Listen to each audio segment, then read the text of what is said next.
күн балалар. Қайырлы күн. Кәнекей балалар, ұйымдастырған іс-әрекетімізді шаттық шеңберінен бастайық, иә?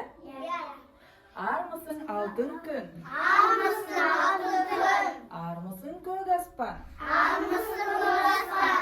Армысың туған жер. Армысың туған жер. Армысың достарым. Армысың достарым. Балалар, не көріп тұрмыз? Алдымызда ненің бейнесі бейнеленген? Қазақ үйі. Қазақ үйдің бейнесі бейнеленген екен. Бұл қазақ үй сиқырлы қазақ үй екен. Бұл жерде сурет жасырынған екен. Фонарикті қолдану арқылы, қолшамды қолдану арқылы қазақ үйінің ішінде қандай сурет жасырынғанын көруге болады екен. Мұнда мысалға не жасырынған? Ненің суреті бейнеленген? Қалай ойлайсыңдар? Қараңдар. Бұл жерде не жасырынған екен? Бұл жерде қоржын жасырынған екен. Айбибі, ненің бейнесін көріп тұрсың? Торсық. Торсықтың бейнесі екен, иә? Фарида, сен ше? Қоржын екен. Диар, сенде ненің бейнесі бейнеленген? Аха, дұрыс. Бесіктің суреті бейнеленген екен. Ал балалар, бұл жерде әртүрлі заттар бейнеленген екен, иә? Қоржынның, торсықтың, бесіктің суретін көрдік, иә? Бұның бәрі балалар біздің ұлттық құндылықтарымыз екен. Яғни бүгін біз ашық ұйымдастырған іс-әрекетімізде ұлттық құндылықтар туралы толығырақ біледі екенбіз. Ал балалар, біз сендермен бірге топқа бірігіп алдық. Енді алдымызда тұрған тапсырмамызды орындайық. Иә.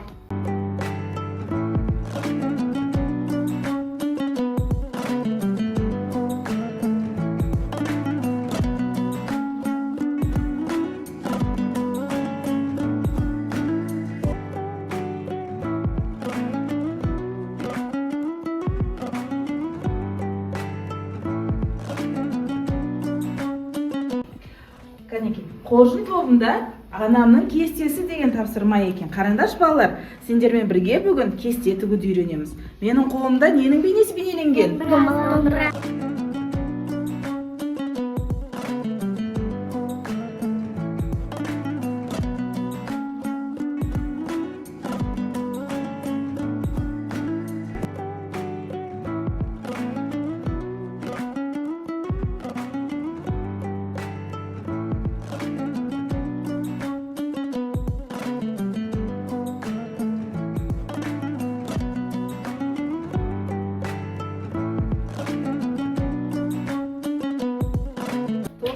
Жартысын тап деген ойын екен. Қараңдаршы балалар, бұл жерде ұлттық музыкалық аспаптар, ұлттық оюлар, ұлттық әшекей бұйымдар бейнеленген екен.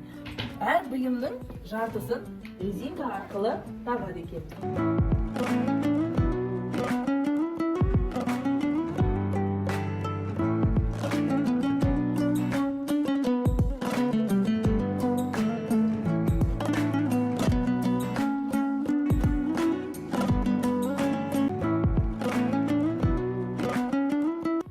Балалар, шаршадық па? Иә. Кәне бәріміз сергіп алайық, иә?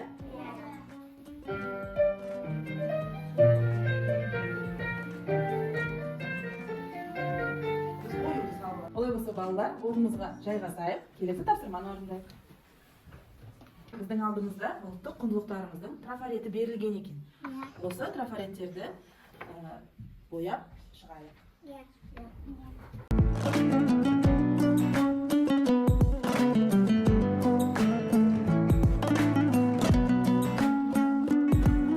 Бұл қазақ үй. Ол шаңырақтан, керегеден және уықтан тұрады.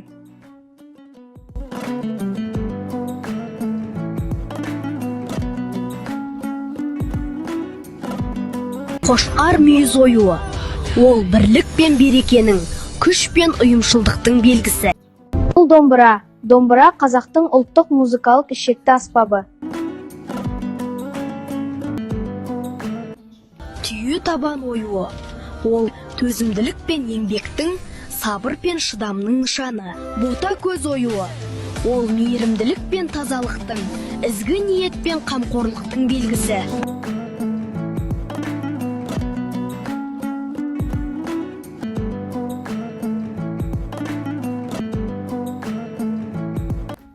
Балалар, мен сендерге ұлттық салт дәстүріміз жинақталған 3D кітапша алып келдім. Кәнекей, қарайықшы. Бұл жерде ненің бейнесі бейнеленген, ненің суреті бейнеленген? Бұл бізде бата беру салт дәстүрі бейнеленген екен, иә? Иә. Мына жерде қандай сурет көріп тұрмыз? Баланы ұйықтатып жатыр. Иә, бұл баланы бесікке салуу салт дәстүрү экен. Мына жерде Бала атқа отырып алғаш ұлды атқа отырғызған салт дәстүрді ашамайға мінгізу деп атайды екен, иә?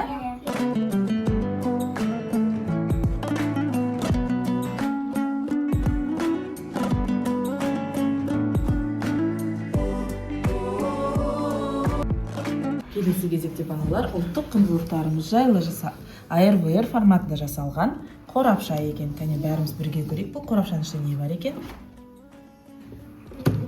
Қараңдар балалар.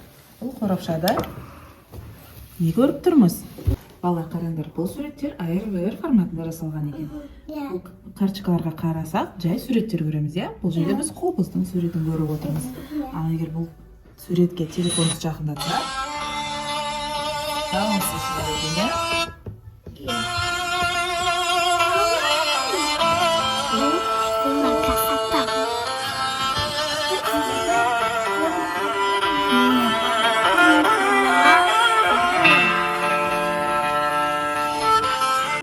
Келесі балалар, мен сендерге 3D альбом алып келдім. Бұл жерде қазағымыздың ұлттық аспаптары жиналған екен.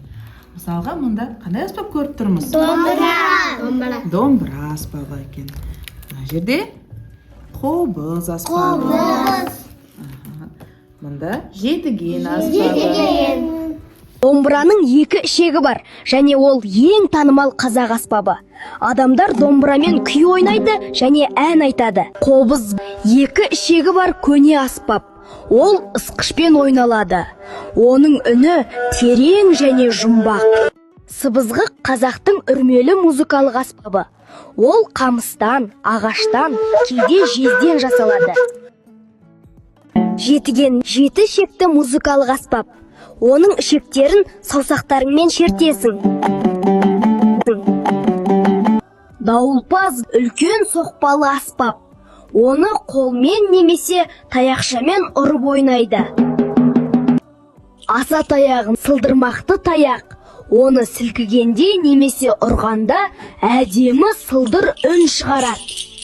Сазтырнай саздан жасалған үрмелі аспап. Оны үрлегенде ол жұмсақ, әуезді дыбыс шығарады.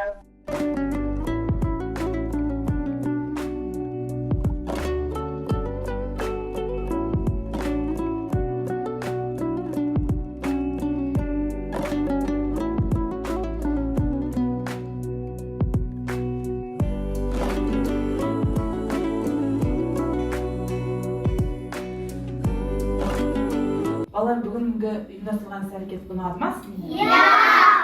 Біз бүгін не өттік? Ұлттық құндылықтар. Ұлттық құндылықтарды өткен екенбіз. Дұрыс айтасыздар балалар. Ішінде біз не істедік?